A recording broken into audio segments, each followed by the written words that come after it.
So see these kind of seeing trend.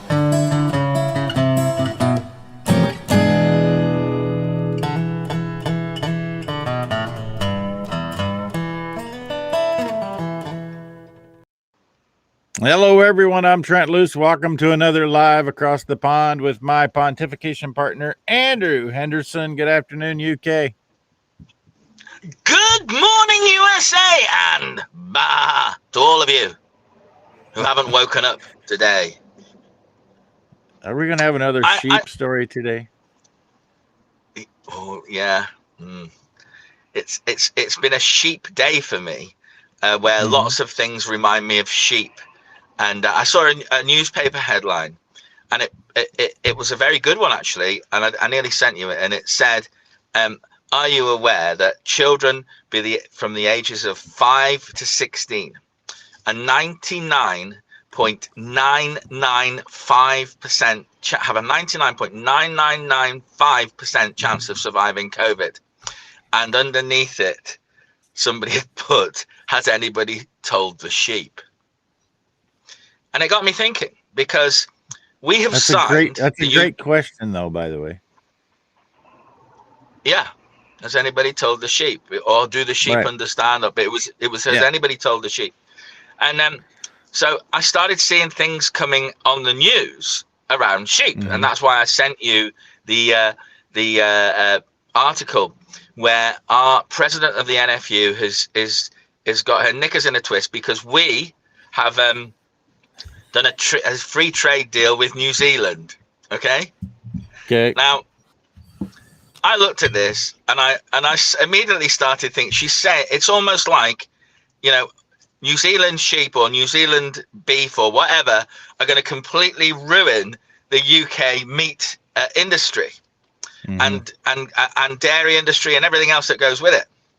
And I thought to myself, one little problem here, Manette Battersby, and that is, it's quite a long way away from New Zealand to the UK, and given the cost of freight at the moment and also the cost of fuel, I can't really see an economic argument for New Zealand lamb in the UK. How about you, Trent? What do you think? Yeah, I'm all about free trade agreements. I'm good with it. Competition's better. And if the New Zealanders produce better lamb than you do in the UK, more power to them. Yeah, well, I'm agreeing, but I would agree with that. Although I don't think they do, and I don't think they can get it to us anything like what we can manufacture it ourselves on our own grazing. So I think it's a sheep story. It's a pulling the wool over the eyes story. And the other one was, do you know what scientists have now agreed today? And this is on the same storyline. I've just seen it on News Now. It says, and I quote, that scientists now believe that the woolly mammoth has become extinct because of climate change, not human beings. Oh, well, that's news. So, isn't it? And the other thing is, it's one of those things you would struggle to fact check, I hasten to add, because nobody will ever know, And it's just I'll go DuckDuckGo that. Yeah, what? So the other thing that's been announced yesterday is, I said to you there was something big brewing on Facebook. Well, it started, the percolators started to bubble up above the top of the percolator, and I understand that the big story that's going to come out, and honestly, if it's true, I can't wait to show people the sheep around me. And that is that the fact checkers, right, listen to this, on the COVID-19 vaccines were actually sponsored by the vaccine companies on Facebook. Now, if that comes out and that's true, will people still believe them? That's the other thing. Will they still believe them? You're still talking about the sheep, right? Yeah, will the sheep still believe them? Yeah, absolutely. That's my point. You missed my point. They are sheep. Sheep never change. Sheep will continue to follow the first one no matter what. I got a question for you. I learned Really, this morning. yeah, but hang on, can't a good sheepdog put them in the right pen? It still takes somebody to herd them there. Yeah. Well, at the moment, they're all being herded into the wrong pen, aren't they? So my view is we've got to try and herd them into the right pen. Yeah, Eh? I'm tired of people being herded like sheep. I want them to be critical thinkers and say, you know what? Maybe that pen isn't the place I want to be. Why can't people just stop being herded and start thinking? Well, that's the whole theme of the way I'm looking at things at the moment, because there's so much evidence out there if you look for it as to what a complete load of mumbo jumbo everything that's going on at the moment is, and yet I still watch people do things that astound me. Very clever people who have just, oh well, that's what I've been told to do. I'm going to do it, and I can't believe it. I just cannot believe it.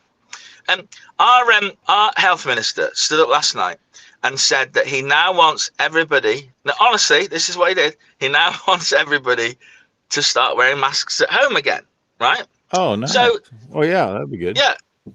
So the one of the members of the press who wasn't a sheep said, "Excuse me, but you know when you're in the House of Commons," and he said, you're all sat next to each other and there's 600 of you in one room. He said, I saw you at question time today. He said, not one of you was wearing a mask. He said, how can you stand there and talk like this? And he said, the health minister, that's a very good point. That'll make us all think, won't it? That was his reply. And, at the moment, they're trying to make kids wear masks in a school in the UK.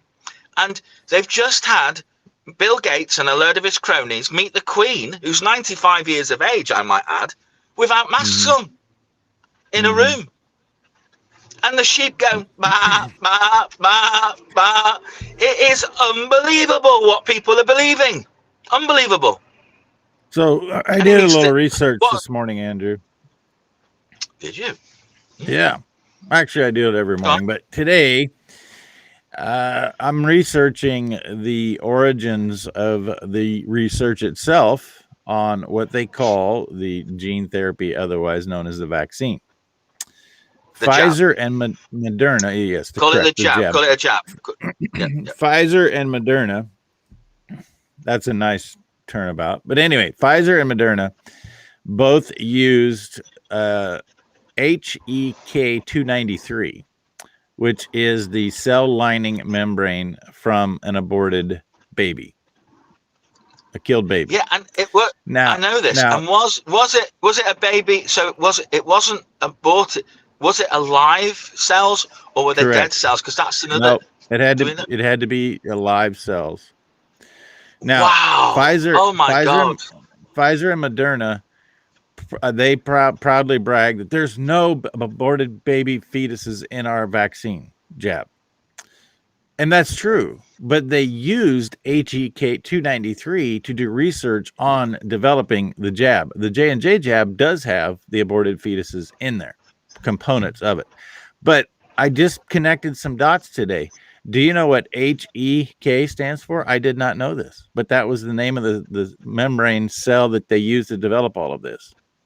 Human embryo something? Yes, exactly. Human embryonic kidney. What? Do you know how many people I've talked to, I've heard from, and that are dealing with some kidney issue because they took the jab? Just like it all makes sense. Now, the other bit of my research is even more discouraging. There was a guy in 2005 who was given a 68% pay increase from 200,000 to 330,000, and his job and the reason he was getting this pay increase is to make sure that the human war of the world never lived through a disease pandemic again. And that permanent pay structure was in place until guess what year? 2019. 2020. 2020. Well, okay. Guess what that guy's name was? Anthony Fauci. You get 100% points correct on your quiz today, Andrew Henderson. You've done well in class. Wow.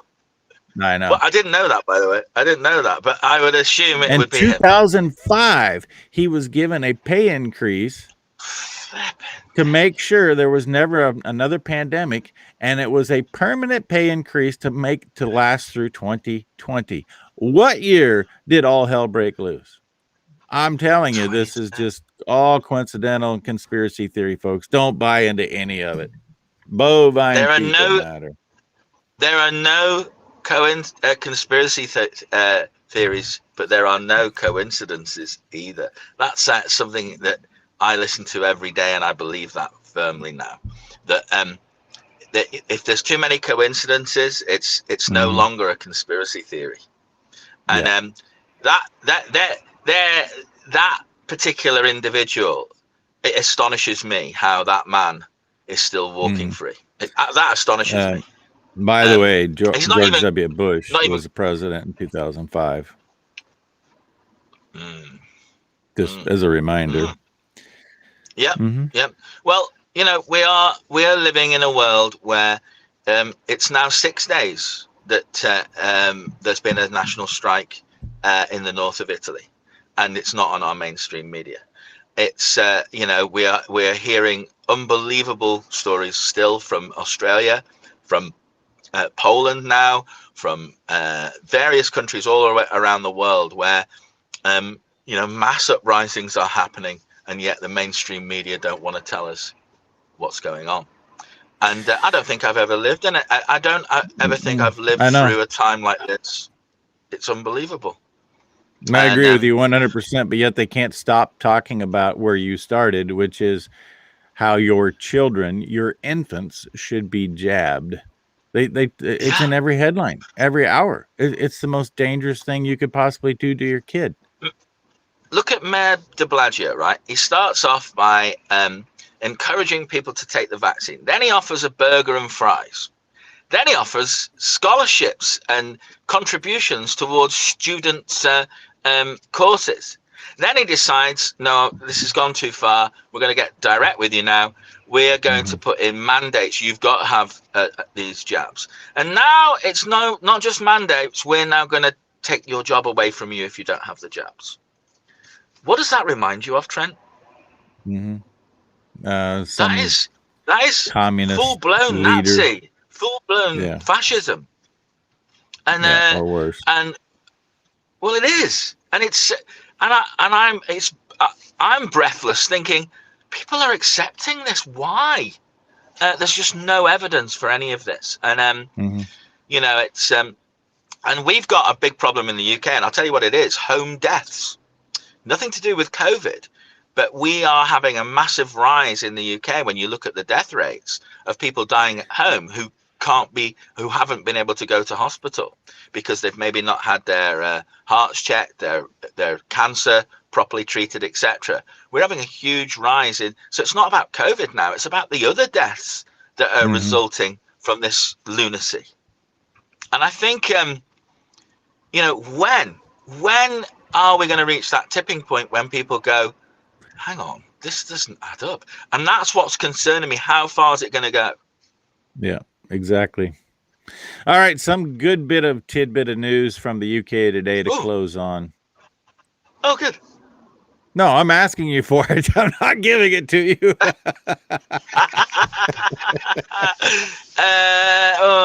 There's not much good that happened there.